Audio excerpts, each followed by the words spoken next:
Now, one of racism's favorite costumes to wear in this country is rescue. And what that white woman in Georgia did to them South Koreans at that Hyundai facility yesterday is a prime example.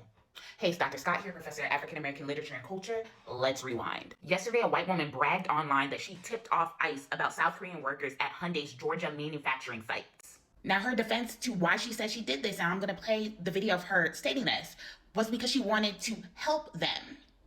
It was for their betterment. And her follow-up video, which I feel is her real reason, is because she felt like Georgians, people that look like her, were not being hired to work in those facilities. So there were 452 illegals apprehended at the Hyundai mega plant construction site yesterday near Savannah. And I was the one that reported the information that I had to ICE. These people, because when they came here, they thought they were, hey, the border's open, we're coming in, we're going to get the 5-star treatment, and we can go to the big Walmart, and we can live in a 5-star hotel, and that's just not how it is.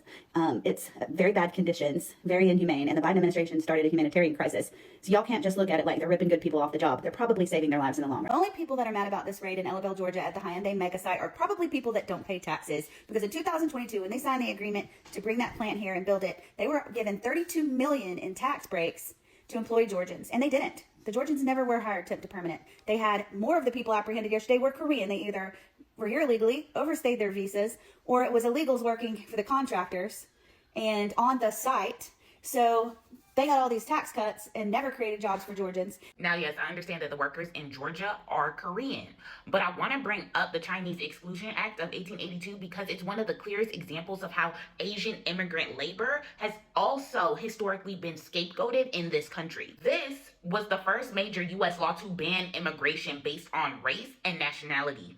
White workers then also claimed, oh, these Asian immigrants are stealing our jobs and they're driving down wages. Politicians back then framed the ban as protecting American laborers. But here's the truth. Asian immigrants were doing dangerous, low-paid work that white workers often refused, like building railroads or working in mines. So fast forward, in the United States, Georgia, in 2025, a white woman uses the same script. But instead she calls ICE and says she's helping South Korean workers. But what she's really saying is, I don't like that these jobs aren't going to people that look like me. That's resentment dressed up as rescue.